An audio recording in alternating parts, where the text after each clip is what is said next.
Hi guys, it's Colin here yet again from Let's Talk Retro, and today I'd like to talk to you once again about this, the Pocket Chip. And today I'm going to keep things really retro and I'm going to show you some Commodore 64 games running on this.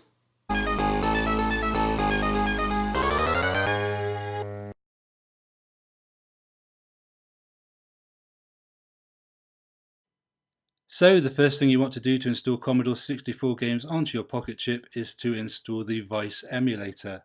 I'm sure many of you have come across that before and installed it on many different platforms.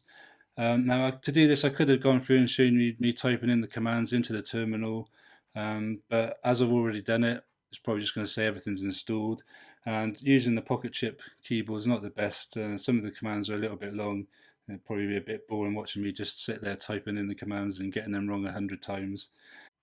So what you want to do is do what I did, and that's go over to this website, which is www.rift.dk. I shall put a link to that in the description for you, and just follow their nice little guide to installing Vice onto the Pocket Chip. Now this article was done on the 2nd of the 7th 2016. At the time of making this video it's at the top of the page, but over time it might get lower down the page and you might even have to search for it in the archives to find it. But so once you've got to this page, you just want to follow their guide. So you want to do the usual sudo apt get update, then the sudo apt get upgrade, and that's just going to upgrade and update everything, make sure everything's ready for the install. Then it's sudo apt get install Vice, and once you've done that it'll install Vice and everything, and Vice will be installed, but there's a few extra bits and pieces that you need to install, a few kernel images and stuff, by doing these next 1, 2, 3, 4, 5 commands here.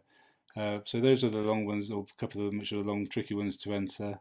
Once you've done those, you should be at a place where you can just do x64 from the terminal to get Vice loaded onto your Pocket Chip. So I'll quickly show you that now. You just tap on the terminal, and once your terminal is loaded, type in x64, press enter, and your Pocket Chip will load up Vice. Now when yours first loads, it won't look exactly like mine. It'll look a little bit too big for the screen. The Commodore 64 screen will be too big. And then you need to go back to that website that we just done the install from, and they've got the tips there to show you how to get it to look exactly like this.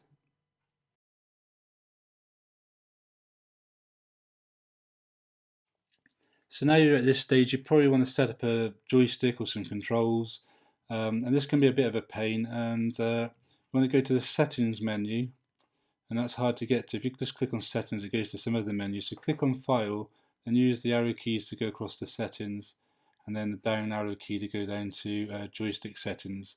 Now the settings I'm going to show you is what someone recommended online, and I've used them and they seem to work fine for me so far. So the first thing you want to do is on joystick import 1 you want to have it set as none, and then for some reason they just said that joystick port 2 seems to work better.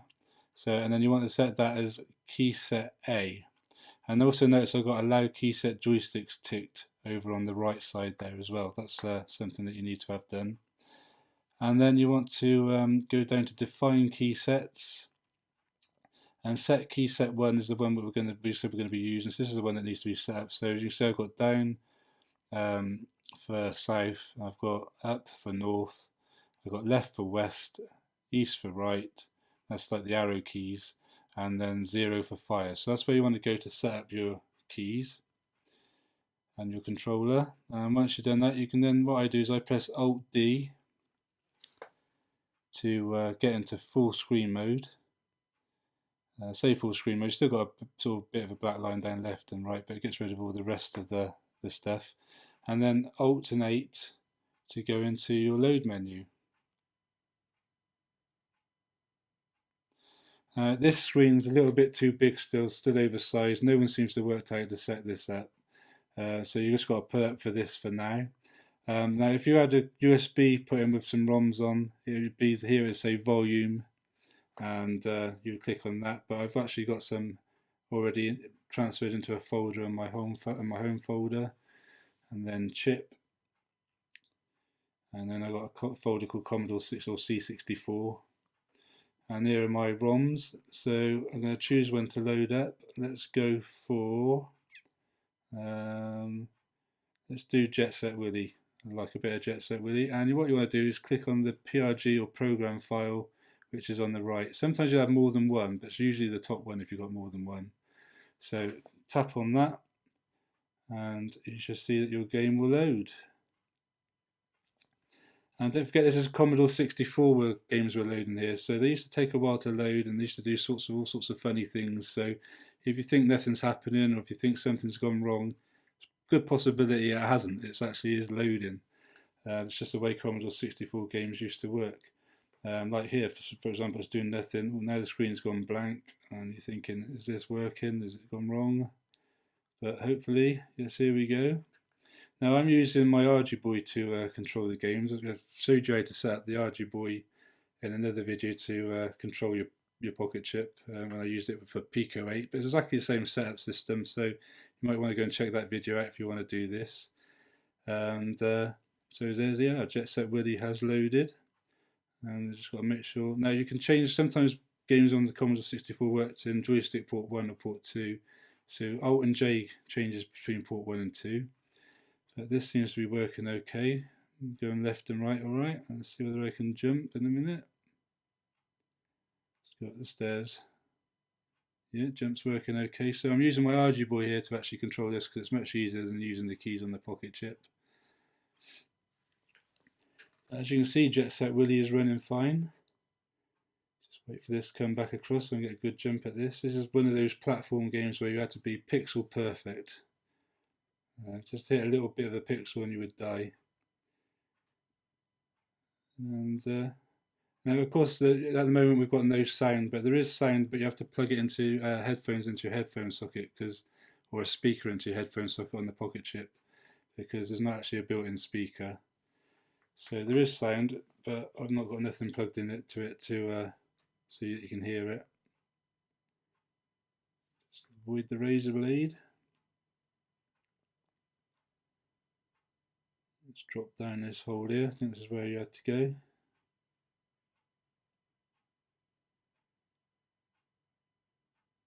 I think in this room things get a whole lot more complicated. Look at that, things are going up and down all over the place. And and that is an example of where you have to be pixel perfect. I was so close.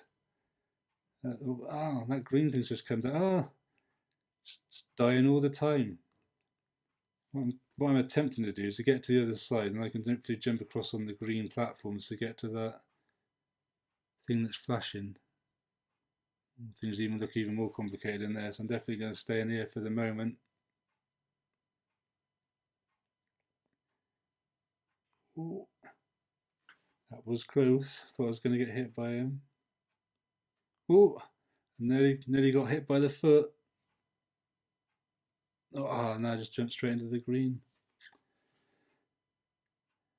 Yeah, so these games, they always seem more frustrating nowadays than what they used to be. So let's try and load something else. So if we press Alt and 8, we get back to our screen where we can load our ROMs from. And let's have a look at, Kickstart 2, one of my favourite Commodore 64 games. Again, you click on the PRG file.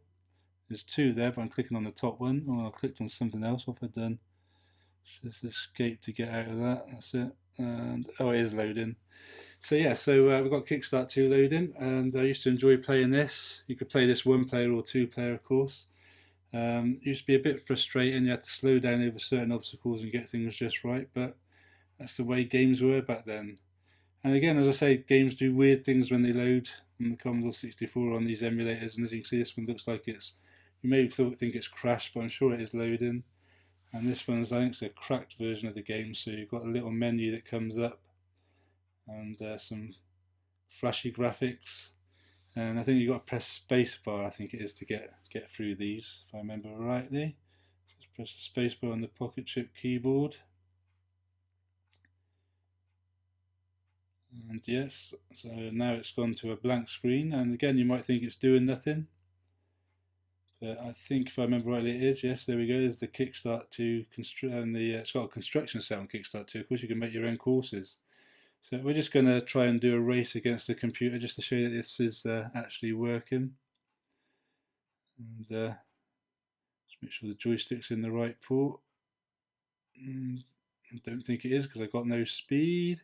So it's Alt and J to change to the different joystick port, and now as you can see it's working. And as usual, I've fallen off already. See, I never get those wheelies right. Never used to be the timing right. Never still can. Oh, I managed to do it. Oh, only the once though. So that now means I'm going to miss this big jump, which is always frustrating because I like to do big jumps on this. So brick wall, speed up to it, take it steady at this if I remember right. You can't go too fast over these. And the computer controlled character down the bottom is already finished. It's a bit embarrassing. And I've just fallen off the gates. See if we can jump across this mud. No, we'll come off again. We'll have a go at this big jump. See if we can do this. Yes, completed the jump. See if we can jump across these little ruts to the finish. Oh, not a bad finish. Not a great start though, but the joystick was in the wrong port, so let's give this one a go and see how we get on. Slowly does it up there and across the gate. And I was going to say I was just level with the computer control character down the bottom, but I've fallen off a couple of times now, and he's way ahead of me. Slow through the mud. See if we can jump these ruts anyway. Do the big jump over the telephone boxes. Yes. Oh, just couldn't slow down enough in time then. Knew I was going to come off that time. Let's see if we can take this steady. Steady across the logs. And up the ramp, onto the springy things. And can we get a good finish? Oh, a bit of slow down there. And yes, a good finish. So again, better ending. See how we go this time. A couple of nice big jumps to start with. Across the top of the flames. Slow down over here. Oh, great jump. Oh, if only landed that. And so all the computer characters come off. Let's see if I can get in the lead. I am in the lead. Can I beat him? Oh, it's all going well. Yes, it's looking. Yes, we'll land it. Yes. Woohoo! Get in. Beats the computer. Not very often you do that on this Kickstart 2 game, I can tell you. So, back to the usual poor start though. Oh, and I messed that up as well. So, of course, if you had the music onto this game actually had the Kickstart theme tune, if you remember the TV programme, presented by Peter Purvis, usually won by someone like Dougie Lampkin. He was like just unbeatable back in the day. I think he's still actually riding today. And I think there's a whole family load of the Lampkins that still do motocross. So I'm off again. It's just a feeble attempt at getting up on the wall. Can never do that. Let's see if we can get up onto the picnic benches to get a good finish. Oh God, I've got to get off the wall first. Go on, onto the picnic benches. No. Failed again. And, at least I can jump off. Get over the line. And we have another course. And yes, as usual, tried to go up there a little bit faster this time, still messed it up. Oh, the computer control character is off though. It's giving me a chance to catch up. So I'm off as well. Oh, it's unbelievable how to play Kickstart badly. Spend more time falling off than I do actually on the bike. Come on, let's get this big jump. Let's get this one in the bag. And then let's just slow down a little over these gates. And speed up a bit here, slow down again. Oh, probably going too fast. See whether we can. Just off the bike more than what I am on it. Alright, so slowly up the wall, slowly across the logs. See if we can make the jump and then do the big ramp to the finish. Yes. Always a stronger finish than what I am a starter on this game. And there you go, that's Kickstart 2. And a high score saver has been done. And there we go. Back to the main start screen. So let's give something else a go.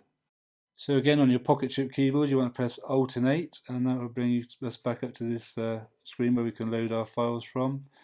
And let's have a look at let's Kickstart again.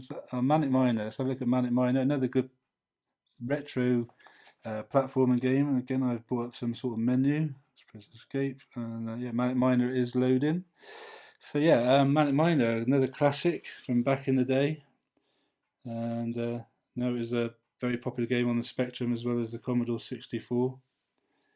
And this just says loading again, and as usual, looks like it's not doing very much. But yeah, so I don't know whether you'd actually be able to say that the pocket chip is a Commodore 64 in your pocket as yet. Maybe it's a little bit too big. But alright, so the game seems to have loaded, and let's see whether we've got the right joystick port selected and whether we can get this going. There we go, yeah. We have movement, yes, and I can jump. So we're on the right joystick port. There's another game, one of those platform games where you have to be pixel perfect. And you have to watch you don't jump up through the platforms and hit the things above that can kill you. And the idea is to collect the keys to open the gate down the bottom if you haven't played this before. So, oh, maybe I'm not in the right, I just can't go left. Maybe I'm not in the right joystick port. Let me press Alt J, there we go. Now we are in the right joystick port. And I can go left. Let's just jump this enemy here and see if we can get the keys at the top. So, look, jumping too early and still too early. I'm nervous because I know the floor collapses along here and I just don't want to get too close to where it collapses. Oh, there it is. Missed that key to come back for that. Oh, and I've hit the plant there and died, so we're back to the beginning. As always with a retro classic, back to the beginning. That's why games are so much harder in those days. And alright, see how we go this time. And yeah, so as you can see, it seems to be running pretty well on the pocket chip. We had that one little bit of slowdown on Kickstart 2, but this seems to be running okay. And see if we can get this key, yeah. Jump early enough to get that one, yes. Come on. Missed the plant, missed that plant, yes. So the gate is now flashing down the bottom.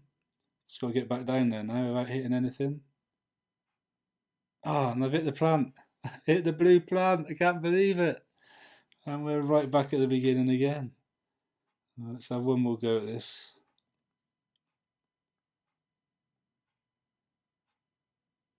I mean, back in the day, you didn't know any different. That you didn't have saves or I've just hit the plant again. So you would sit and run through this time and time again.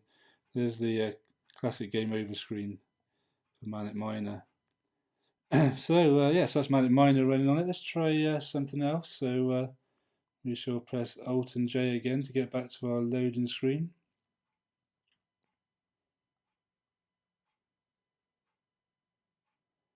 And let's try the Great Giana Sisters, I think I've got on here. Again, this has got lots of program files or PRG files, so I'll go for the top one, probably the right one. And you see it's starting to load and do something. Of course, this was a game that was released and then Nintendo complained it was too similar to Super Mario Brothers, so it got pulled. And it's said to be fairly rare today. I do actually own a copy. Managed to pick one up fairly cheap a while ago actually. But it can go up for £200 for a box copy. I just got a cassette only version and made my own cassette box, which looked alright. And so on this one we got the nice flashy lines, which was the classic Commodore 64 loading screen, which is quite nice to see because at least you know it's probably actually doing something. Well, saying that, you'd sit and watch this for like about half hour when you're loading the game on the Commodore 64, and then at the end it would just do nothing. So yeah, so this seems to be like a cracked version again. So again, I think it's probably press space bar to get past that. The screen's gone blank. And if I remember, run, stop to start. So I remember right, I think I pressed escape last time I played this on here to get past that. And it comes up, do you want high school saver or trainers? And so we'll go for high school saver and then L to load. And there we go, the Great Giana Sisters. Loaded and ready to play. Let's see whether we can work out what joystick port this needs to be in. Seems to be starting.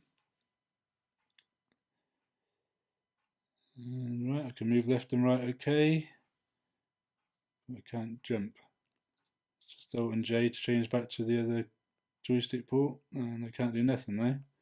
So changing back, I can move left and right, but I can't jump. So maybe the jump button's different to what I've got actually set up on my Arduboy. It's I think I'll try using the keyboard and see where that gets me.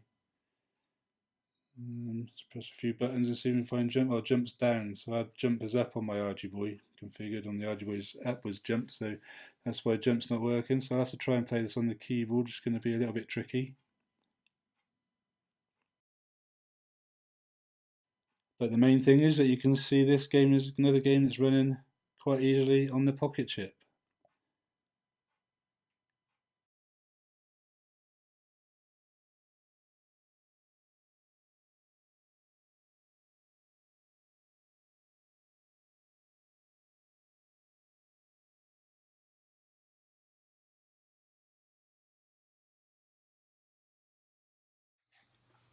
So guys, that's a look at some Commodore 64 games running on this, the Pocket chip. Hope you've enjoyed that. Hope it's been useful to you if you're planning on getting some games running on the Pocket chip. And I know you're not supposed to be able to play backups of games on emulators unless you actually own the original. So just to keep things legal, here's my copy of Set Willy, my copy of Kickstart 2, the Mastertronic Classic, my copy of Manic Miner, and my copy of the Great Giana Sisters. Now, like I say, I think I said in the video, this is actually a cassette that I actually printed myself, the case, and it's turned out pretty well. I'm pretty pleased with that, because I actually bought just the cassette on its own, and these, if you were to buy a box copy, normally about, let's say, £200. Just for the cassette on its own can be about £100. I think I picked this up for about 35, so it was a pretty good price, and something I want to add to my collection. Still a lot of money just for a cassette though. It does load okay, so that's the main thing. So yeah, so that's basically it for today's video. Hope you've enjoyed it, like I say, and until next time, as always guys, keep it retro.